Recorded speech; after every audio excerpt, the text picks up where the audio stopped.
Hello everyone, आज 15 अगस्त है और आप सभी को इंडिपेंडेंस डे की बहुत सारी शुभकामनाएं। आज का टॉपिक है only United action can stop hyacinth इन्वेशन है।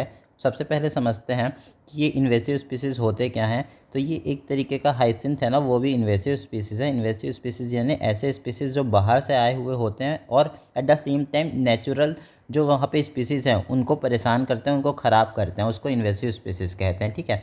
स्टार्टिंग में ऑथर कहते हैं कि हर मानसून के सीज़न में बहुत ज़्यादा बढ़ने लगता है ये जो इन्वेसिव स्पीसीज़ है उसका मेनांस यानी कि थ्रेट, क्योंकि ये टर्न कर देता है, बदल देता है रिवर, बैक वाटर, लेक्स को ग्रीन डेजर्ट में बहुत ज़्यादा फैल जाता है ना। इसलिए जो ये वाटर हाइसिंथ है इसका और साइंटिफिक नेम है इक्वियोहॉरेनिया क्रेसिपस करके। ठीक है।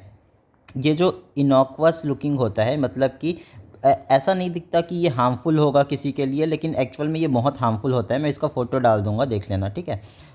इसका जो इम्पैक्ट है वो सबसे ज़्यादा परवेसिव है केरला में देखा जाता है। केरला पे इसको इंट्रोड्यूस किया गया था कॉलोनियल रूल पे एज अ ऑर्नामेंटल प्लांट के तरीके से इसको इंट्रोड्यूस किया गया था और ये अब फैल गया है 2 लाख हेक्टेयर्स में, जो कि बहुत ज़्यादा होता है और हमारे लिए बहुत दिक्कत वाली बात है ये।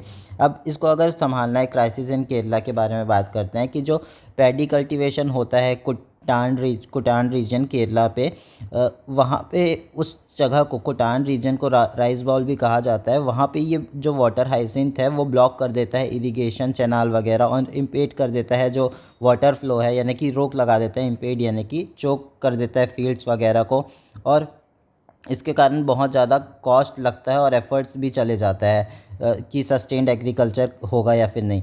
और फिर बताते हैं जो फिशरमैन हैं उन लोग भी बहुत ज़्यादा जो ट्रेड है उसको नहीं कर पाते, क्योंकि वो इम्पॉसिबल हो जाता है वहाँ पे, क्योंकि बहुत ज़्यादा डेंस फैल जाता है ना वहाँ पे। तो एक तरीके से ये स्ट्रेंगल करता है, यानी कि डेवलप करने से रोकता है जो ये हाइसिंथ होता है, कि फ़िश नर्सरी ना बना पाए, फ़िश को प्रोड्यूस नहीं कर पाते, और ब्लॉक करता है एक्सेस और इनफैक्ट डैमेज वगैरह भी कर देता है ये जो हाइसिंथ है वो बोट्स वगैरह को। अब जो ये वाटर हाइसिंथ है वो सबसे ज़्यादा डिवास्टेटिंग होता है एक्वेटिक बायोडाइवर्सिटी के लिए, क्योंकि वो प्रिवेंट करता है, मतलब ऊपर तो यहाँ पे जैसे ये वाटर है तो ऊपर पे पूरा भर जाता है।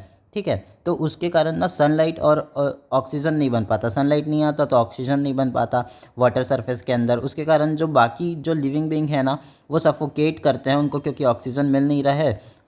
पानी के नीचे जितने फ्लोरा और फोना है, और वो ऑलरेडी फाइट कर रहे हैं अपने पॉल्यूशन को लेके बहुत ज़्यादा, क्योंकि पॉल्यूशन तो ऐसे ही फैला हुआ है। अब एट द सेम टाइम हमने ओवर एक्सट्रैक्शन भी कर रखा है वहाँ पे, मतलब कि बहुत ज़्यादा रिसोर्स निकाल रखे हैं, यानी फिशिंग बहुत ज़्यादा तरीके से कर रखे हैं। तो इतना सारे प्रॉब्लम होने के बाद वो एट द सेम टाइम और एक प्रॉब्लम फेस कर रहे हैं इकोलॉजिकल एस्फिसिएशन करके, मतलब कि ये जो फैल रहा है हाइसेंथिया जो इन्वेजन हो रहा है उसके कारण। अगर ये वीट का अनचेक्ड प्रोलिफरेशन हुआ, यानी बहुत ज़्यादा उगते गया, तो वो बहुत ज़्यादा थ्रेट है इको टूरिज़्म के लिए भी। जैसे कि एग्जांपल देते हैं, जो वेम्बनाड लेक है रामसर रिकॉग्नाइज वेटलैंड है और इसका इंटरनेशनल इंपॉर्टेंस है बहुत ज़्यादा, और ये लाइफलाइन है बहुत सारे लोगों के लिए। तो ये भी एक तरीके से क्राइसिस पे है और रिस्क पे है, तो इसको बचाने की भी ज़रूरत है। अगर hidden danger of the water हाइनेस्थीया देखें तो वो सिर्फ लिवलीहुड एंड बायोडाइवर्सिटी को ख़राब नहीं कर रहा वाटर के अंदर, पर एट द सेम टाइम बहुत ज़्यादा एक्यूमुलेट करता है ये, और रिलीज़ करता है मीथेन को बाद में। ठीक है। और ये जो मीथेन है ना वो ग्रीन हाउस गैस है जिसका 25 टाइम ज़्यादा पोटेंट होता है कार्बन डाइऑक्साइड से ज़्यादा। ये ग्रीन हाउस गैस फैला सकता है ये जो मीथेन है वो, तो इसलिए ये ज़्यादा दिक्कत हो जाता है, और इसलिए बोलते हैं कि हाइसिंथ से हमको ओवरकम करना है। अब experiment that must be scaled up के बारे में बात करते हैं। बहुत सारे इसमें इस एक्सपेरिमेंट बताएंगे जिससे हम इससे ओवरकम कर सकते हैं इस प्रॉब्लम से। नीड फॉर सॉल्यूशंस में बोलते हैं कि जो कम्युनिटीज़ है इंडिया के अक्रॉस, उन्होंने बहुत सारे एक्सपेरिमेंट किए हैं कि इस पेस्ट को, पेस्ट यानी कि डिस्ट्रक्टिव इंसेक्ट या फिर कोई फूड वगैरह हो गया, ऐसे चीज़ को पेस्ट बोलते हैं। जैसे पेस्टिसाइड होता है वैसे ही जो पेस्ट को हटाने के लिए पेस्टिसाइड होता है, तो वो पेस्ट है ये एक तरीके से।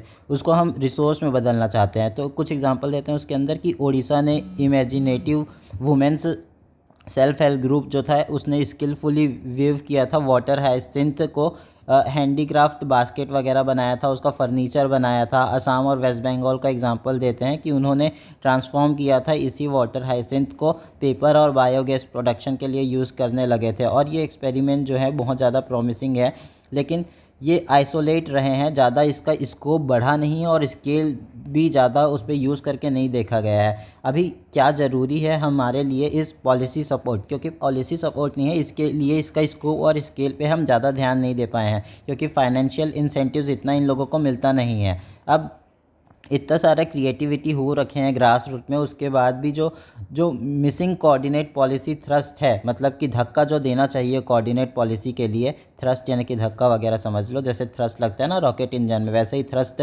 जो है वो इफ़ेक्टिव मैनेजमेंट के लिए ज़रूरी है। हमारे हाइसिंथ मिनांस को अगर ठीक करना है तो इफ़ेक्टिव मैनेजमेंट करना पड़ेगा। अब जो करंट रिस्पॉन्सिबिलिटी है कि इसको डिफ्यूज़ किया जाए, मल्टीपल गवर्नमेंट डिपार्टमेंट में दे रखा है, ठीक है।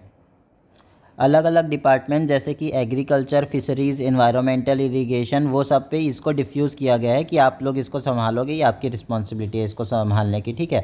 और ये एक तरीके से लीड करता है, शॉर्ट टर्म एफर्ट्स बस दिखलाता है, क्योंकि सबके पास अलग अलग डिफ्यूज़ हो रखा है तो सब अपने हिसाब से काम करते हैं। एक प्रॉपर सेंट्रल पॉलिसी इसके लिए है नहीं, तो हमको प्रॉपर अकाउंटेबिलिटी की ज़रूरत है सो दैट हम नेशनल पॉलिसी बना सकते हैं। और अब बताते हैं आगे की जो स्पेसिफिक इम्प्लीमेंट स्ट्रेटजीज़ है वो भी हमको फॉलो करना चाहिए रीजन के हिसाब पे, लेकिन हमको एक तरीके से सेंटर अकाउंटेबिलिटी भी रखनी पड़ेगी और जो कोऑर्डिनेशन है उसकी भी ज़रूरत है, सो दैट हम ड्राइव चला सके साइंटिफिक मेथड यूज़ करके इसको हटाने के लिए, और टेक्नोलॉजी वगैरह भी यूज़ कर सकते हैं, ठीक है।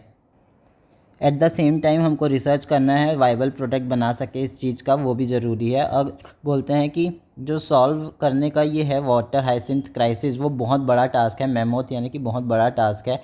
एक एग्जांपल देते हैं अगेन कि अभी जैन यूनिवर्सिटी है कोची में, उन्होंने ऑर्गेनाइज़ किया था ब्रेनस्टॉर्मिंग वर्कशॉप वगैरह उन्होंने लगाया था, जहाँ पे उन लोग ने फीचर किया था कि Kerala mission, future Kerala mission करके उन्होंने स्टार्ट किया था। बहुत सारे लोगों को लाया था, एक्सपर्ट्स और जो ग्रास रूट के प्रैक्टिशनर हैं उन लोग को एक साथ मिला करके, पॉलिसी मेकर्स और बिजनेसमैन, सो दैट उनके पास कैपिटल भी हो कि जो वाटर हाइसिंथ से बिज़नेस वगैरह हैं वो कर सकें, और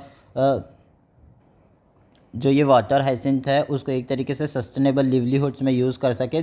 जस्ट उसको एज अ व्यू पॉइंट उसके ऊपर ये ना हो कि एक ये पेस्ट ही तो है करके, ठीक है। आगे बताते हैं कि जो यूनिवर्सिटी है उसने डिसाइड किया है कि लॉन्च करे अवेयरनेस कैंपेन और रिलीज़ करे डिस्कशन पेपर, ये सब भी बताते हैं। और जो अगर हम बहुत सारे एकेडमिक रिसर्च को ज्वाइन करके या फिर जो पॉलिसी इंगेजमेंट है सबको मिला करके, या कम्युनिटी एक्सपीरियंस, यूनिवर्सिटी जो होप करता है कि हम जो इसको एक्सपेरिमेंट को सिस्टमेटिक और सस्टेनेबल सॉल्यूशन की तरफ बढ़ा सकते हैं, और सिर्फ एक एक्सपेरिमेंट के वे पे ही नहीं देखेंगे इसको, रेदर देन एक सस्टेनेबल सॉल्यूशन निकालेंगे, ठीक है। नीड फॉर यूनाइटेड एक्शंस में बात करते हैं। जो इंडिया का रिवर्स और लेक्स है वो बहुत प्रीसियस है, ठीक। उसके बाद बताते हैं कि ये सिर्फ एक इकोलॉजिकल प्रॉब्लम नहीं है, but at the same time food security और क्लाइमेट रेजिलियंस के लिए भी ये प्रॉब्लम क्रिएट कर सकता है। या फिर हम जो ग्रीन इकोनॉमी है उसको भी आगे बढ़ाना चाहते हैं तो इसको ठीक करना पड़ेगा। और फिर लास्ट में बोलते हैं कि अब टाइम आ गया एक्शन लेने का। तो होपफुली आपको समझ में आया होगा आर्टिकल। अगर समझ में आया होगा तो सब्सक्राइब करना, लाइक करना, शेयर करना अपने फ्रेंड के साथ। Thank you, have a good day.